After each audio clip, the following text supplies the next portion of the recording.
It's a tutorial about the shapes.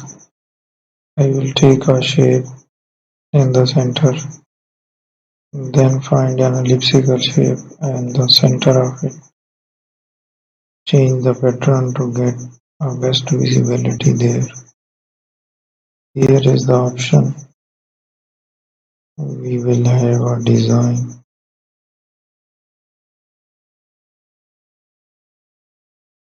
There again we will choose it.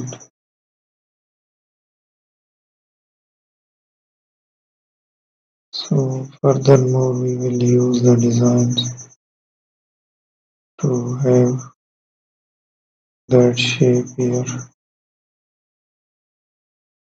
Thank you for watching our video.